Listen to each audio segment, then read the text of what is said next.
Да, и како што најавив на самиот почеток, мој последен, трет гостин е господинот Синиша Ивановски, директор на Железници инфраструктура. Господин Ивановски, благодарам што прифативте да зборуваме за еден важен транспорт во Македонија, кој што многу давна се користи од доста од нашите граѓани, меѓутоа сега за жал поради недоволно број на возови, лоша инфраструктура, ја немаме таа слика како во минатото, меѓутоа вие како директор тука ќе ни кажете кои се вашите активности со цел да се врати некогашната позитивна слика за овој транспорт во Македонија.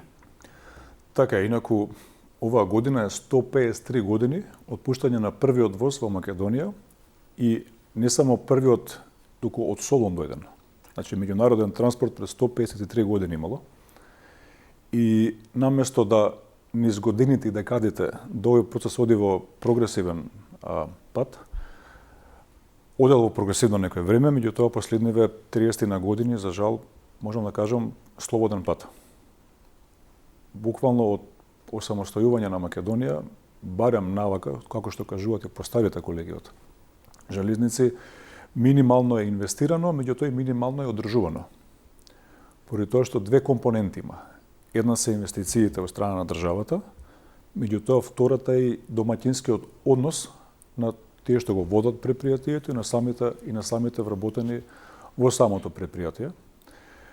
Секој може што сака да каже, меѓутоа овдека е многу едноставно. Таа станица или била одржувана, или не била одржувана, а од приложеното за жал не била одржувана. И покрај тоа што таа е пуштена 81 година. Значи можам да кажам тоа се 45 години веќе од како што е пуштена. И таа била символ на постземјотресно Скопје.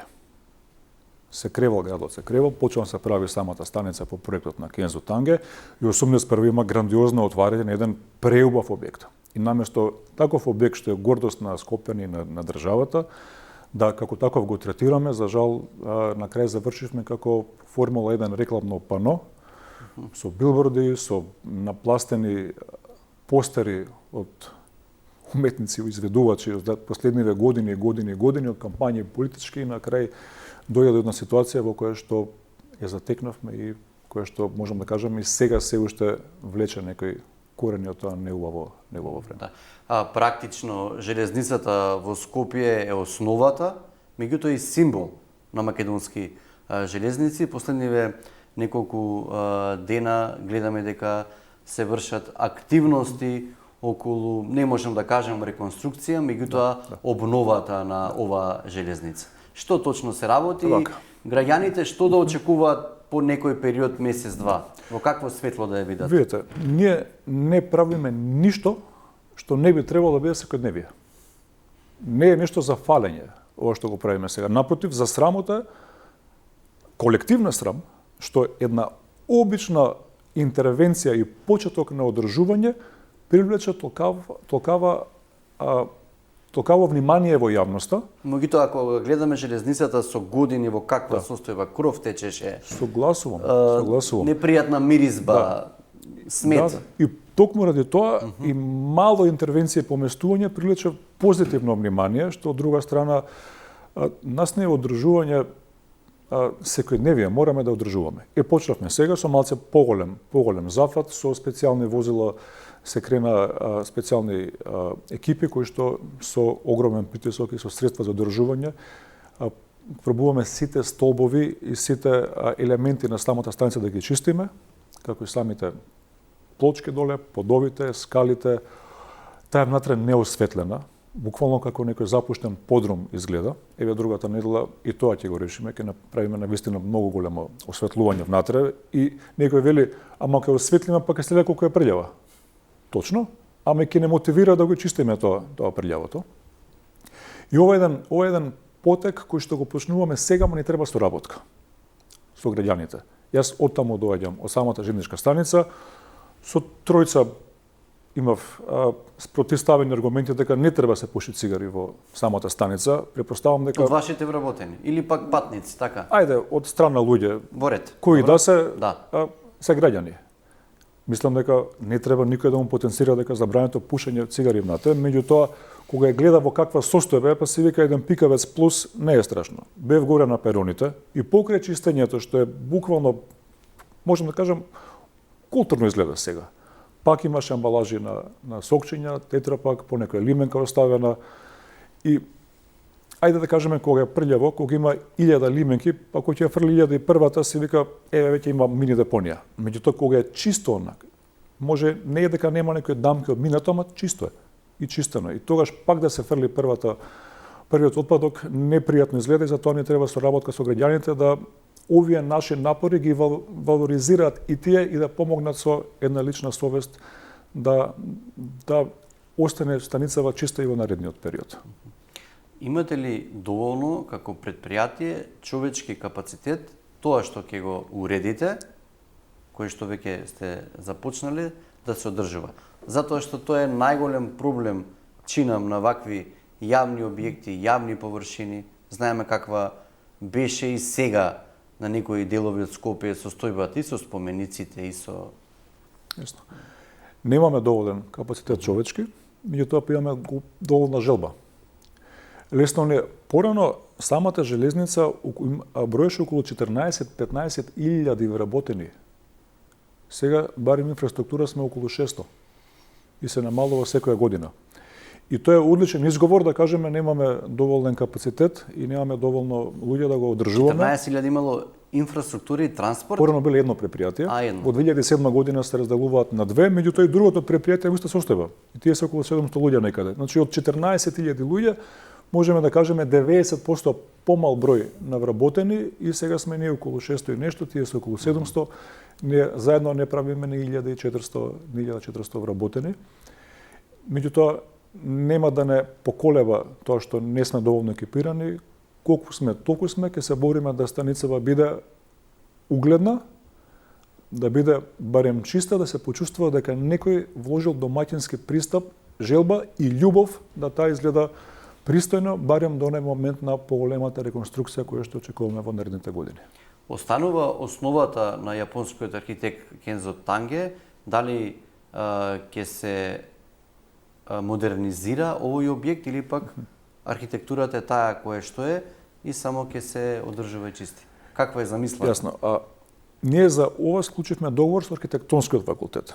Сметајќи дека и верувајќи и така тие се највисокото архитектонско тело во државата.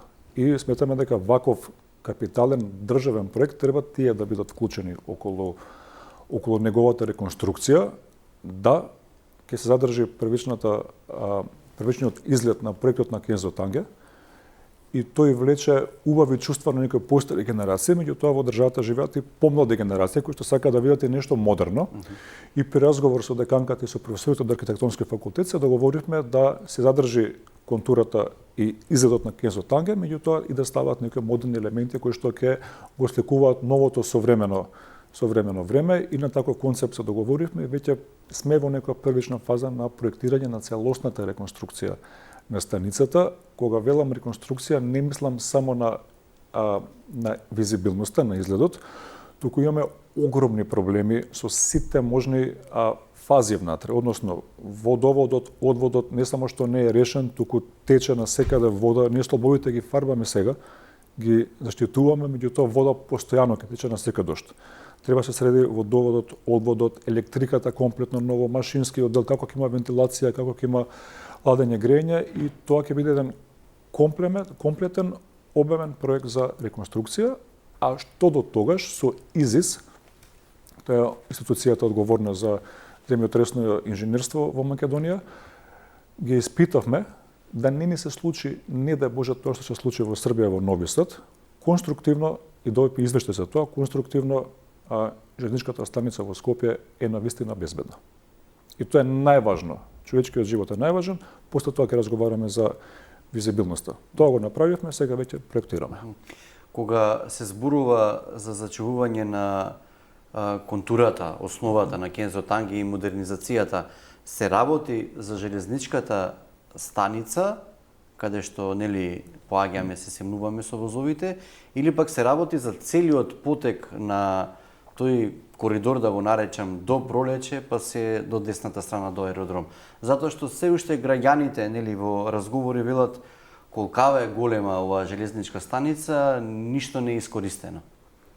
Јасно, главниот опфат ќе биде патничката железничка станица, каде што се качуваат патниците.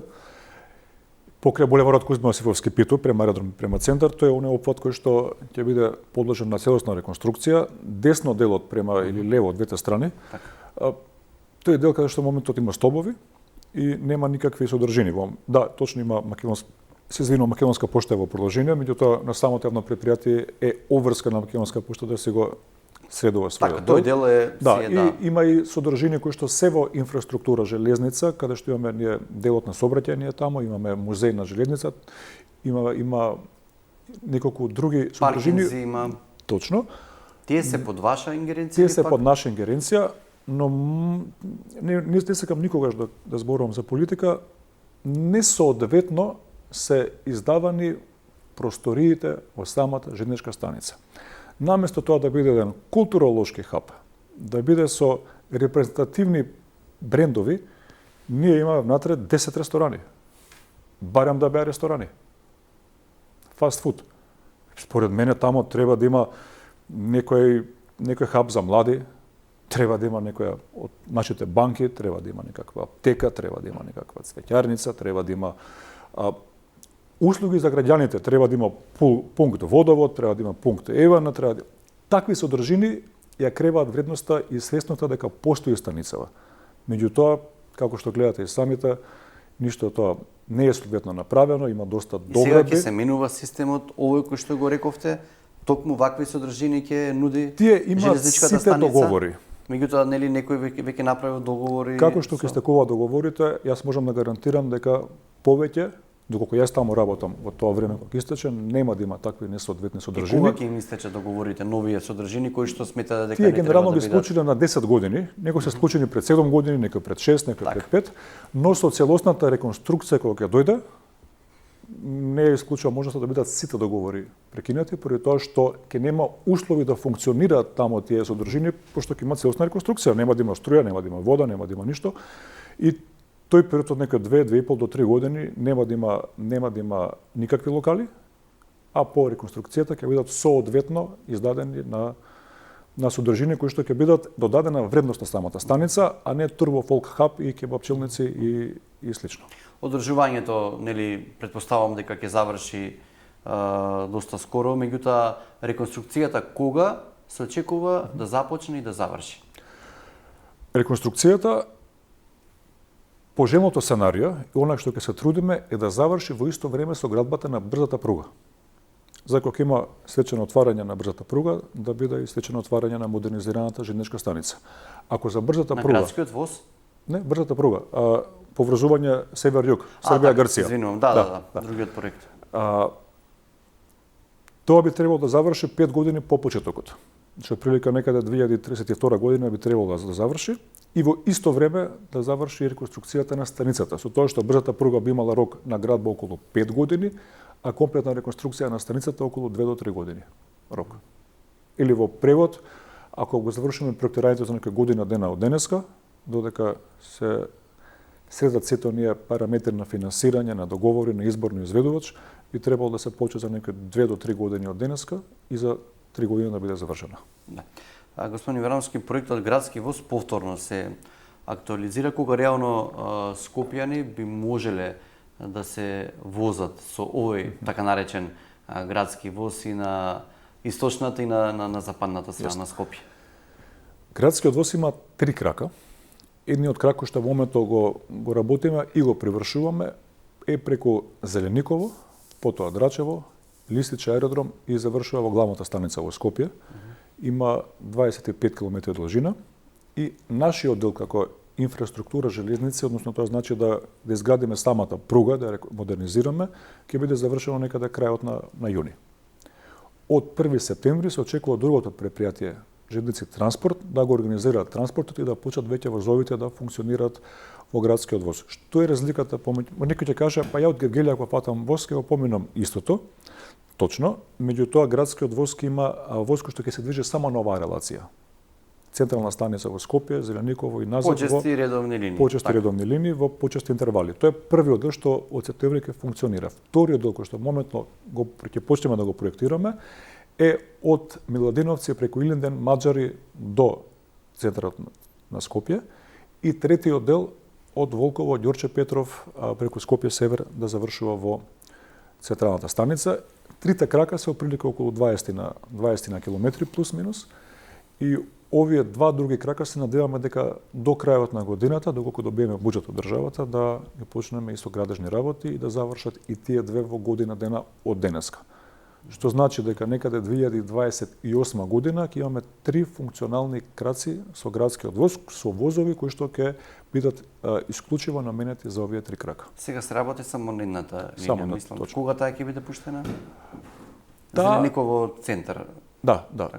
Градежните работи комплетно ќе завршат до крајот на јуни, што би значило од сега уште месец дена од прилика. Ќе има тестирање и другото предпријатие е во процес на овозможување да има превоз околу тикетирање, како тоа ќе се наплаќа. При тоа со ЈСП мораме да имаме координација, затоа што самата железничка станица не секаде е во населеното место. Например, во Тоа беше Зелениково. следно прашање. Дали ова ќе биде практично само за граѓаните кои што живеат Зелениково, центар, Волково, каде што или пак ќе биде достапни за луѓето кои што живеат во аеродром, во Карпош, Како ќе биде тоа? Во принцип, ќе постојат линии на ЈСП кои што ќе поминуваат низ населените места. Например, во станицата во Драчево не е во самото Драчево. Тука е малку периферно. И Дали тие линии се извинувам ќе бидат наменети токму за оние граѓани кои што сакаат со градскиот воз да се возат? Точно од населените места на самата станица. А од друга страна, па нема логика јас од аеродром што ме железничката станица на 10-15 на минути пешки да отидам со превоз до Драчево или до Листиче, па да дојдам туку генерално за локалното население да им помогне да им дадеме уште една алтернативна опција за јавен транспорт. Инаку при некои тестирања што во моментов ги правиме, без проблеми постигнувавме брзина и до 80 на километри на час. И сега замислете вие, ако не прекидно, освен со мали застанување на станица, трнете од Зелениково или Драчево до централна станица на Скопје, дека навистина во проектираното време ќе се стигне и тоа е многу пократко од времето со автомобил кој што е неизвестност. Не знаеме како ќе се погодат семафорите, дали ќе има некоја делегација, дали ќе има гужва, зашто е дожд, знаеме како е, само се зголемува гужвата и веруваме дека давањето на опција за алтернативен транспорт е добро, колку таа ќе биде препознаена, зависи од самите граѓани, додека не му се даде шанса на тој алтернативен транспорт, нема никој да знае дали е подобар или не. Така што кога се почне, барем од овие населени места, препорачувам да се даде шанса на железничкиот транспорт. Значи како и да е, овој транспорт градски воз ќе биде поврзан со автобускиот превоз, тој што сака да стигне до одредена станица ќе си има автобус. Локален автобус ќе има кој што ќе ги донесе директно за таа намена. Точно. Така. Господин Ивановски, колку железничката инфраструктура во Македонија е безбедна? Денес кажавте дека имате екипи од ДИСИС кои што железничката станица е испитале, дека е безбедна, меѓутоа целата инфраструктура, пругите. Ние сега при реконструкцијата на делот од Зелениково до Скопје, па и од Драчево до Илинден, се менува старите дрвени прагови. На дрвените прагови интересно е што секој од нив има жик кој што ја кажува годината на производство. И по нека логика кога биле вградени таму. 1959, 61, 63, 67. Понови немаше. Тоа значи дека преку 55 години ние не сме направиле посериозни реконструкции на И во каква состојба се тие дрвени прагови? Изедени. Така. Буквално каналски кажано изедени, не се во добра состојба и затоа се оние бавни движења кога ги велиме 20 на сат, 10 на сат, 30, тоа се прави со цел да се намали ризикот од било каква несакана случка и подобро е да се намали брзината, да се зголеми безбедноста, отколку да продолжиме со проектираме брзина па да имаме не да боже несакана ситуација. Сега ова е мерка која што не треба да биде популарна мерка, туку треба да биде привремена мерка. И затоа исто проектирам, има еден дел во Македонија, тоа е некаде од кај Велес до Зелениково, чинам околу 25 км, таму е најбавното движење и ради тоа најмногу велат сите 10 на час. Правиме проект оваа година, се надеваме дека до крајот на годината ќе почнеме со рехабилитација, ремонт и на овој дел да подигнеме барем додека дојде оној, пошто брза пруга ќе се случи. Ќе се почне со работа за година, две и се не можеме ние да спиеме на тоа, еве ќе дојдат ќе направат. Мораме да одржуваме ние најмногу поради тоа што секој човечки живот е важен. И мораме да обезбедиме безбедност додека дојдат тие, ајде да ги наречеме подобри времења за самата железница. Во едно интервју че нам кажавте дека сте затекнале возови кои што не биле во функција бидејќи немале тркала. Дали е вистина ова? Вистина. Така. Тоа беше, да, има минимум 2-3 години од оваа изјава. Тоа беше малце опозиционерска изјава, но се погоди дека е вистина. За кинеските возови кои што беа купени нема предвидено во јавна набавка или во било која постапка резервни тркала. И како што веќе тркалата се челични, веќе ја губат својата функција, само се паркира возовите на страна. И се изгуби линијата до Кичево, до Кочани, до Куманово, до Белград, до Солун. Веќе немаме никаква меѓународна, па и внатрешен транспорт. И тоа беше причината. Иако премногу звучи... Ама никој не кажа до сега овие 10 години кога се укинували линиите, нели ние новинарите прашувавме зошто нема линии, никој не га кажа причината зашто немало тркала, најверојатно тоа било беше во таа година 24-та. Претходно може да биде од неодржување, од немање исправилен пристап. Инаку се критикува многу лесно. И да се одржува е тешко, е предизвик и за сегашна номенклатура таму, и за минато, и за иднина, меѓутоа такви се предпријатијата, се полни предизвици и мора се вложи малце, не малку туку многу поголем напор за да дојдеме до некоја нормална ситуација. Како информација само ќе споделам, и другото предпријатие Мрежа транспорт има сериозни активности заедно со Министерството за транспорт, со ЕБРД, Европската банка за обнова и развој, а веќе се на пат на заем од преку 20 на милиони евра и исклучиво наменети за модернизација и купување на нови локомотиви за патнички сообраќај, за товарен сообраќај. Тоа ќе биде уште еден импулс повеќе да се даде можност. Кога би можност... било тоа вака неблагодарно, меѓутоа да, кога да очекуваме враќање на овие линии кои што се одамна укинати? Да, не сум дел од тоа предпријатие, да, другото е реков неблагодарно, меѓутоа комуницирате најверојатно за како него, секојдневна основа. Верувам дека од нарачката до добивање на нови возови за нивно производство би требало околу година и пол до 2. Малку се оградувам од изјавата, меѓутоа мислам дека тоа е рокот за добивање на тие возови. Верувам дека за некои 2 години од сега би требало да Мрежа транспорт имаат и нови гарнитури на возови за транспорт. Да. Господин Варновски, уште неколку минути ни останува до овој интервју.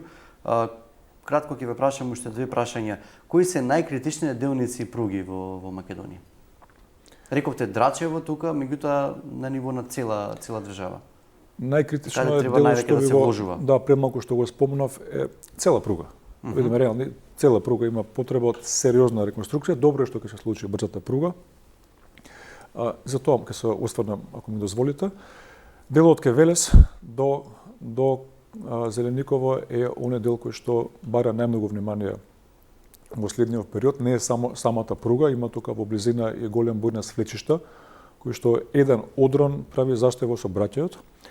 Исто така мостот на Црна река, тој е мост кој што има столб кој што е баш во реката, каде што тоа е природата, баш околу столбот има постојани, константни еден вид на вртлок на самата река и го става на предизвик столбот со неговата статика во континуитет.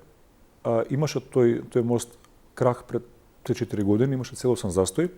Во моментов со Градежен факултет сме при крај со проектот да има бајпас, да се стави алтернативен мост, ако овој дојде во дефект, да имаме втор.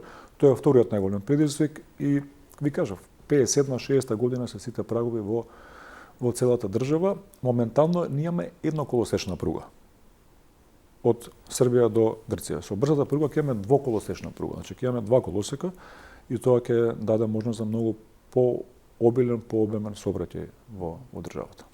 Господин Варновски, како последно прашање, рековте се соочувате нели со недостиг на кадар. Дали барате нови вработувања и доколку бидат одобрени тие нови вработувања, каде би нашли? Дали младите луѓе имаат интерес за ова предпријатие? Во континуитет сме до барање за нови вработувања и најмногу тие барања ги насочуваме кон кадрот во оперативата, кон инженери, кон секторот на сообраќај, електротехничкото одржување. Предизвикувачка да најдеме. Така. Морам да признам, но се трудиме. Еве лани имавме едно освежување кадрово во тој сегмент. Не, во принцип избегнуваме да правиме административни вработувања, поради тоа што нас навистина ни требаат сите вработувања во оперативата да бидат. И тука се трудиме да се појачаме, но да ви одговорам конкретно, тешко е, но се бориме. Така. Благодарам што прифативте да бидете гостин во Студио 10, каде што разговаравме за навистина актуелна тема и вашите активности околу враќање на стариот лик или сјај на македонски железници. Ви благодарам на поканата и на искажаниот интерес за нешто што е од заедничко добро за сите. Нареден пат се надевам ќе дојдам со уште подобри вести. Така. Тоа беше господинот Синиша Ивановски, прв човек на јавното предпријатие Железници.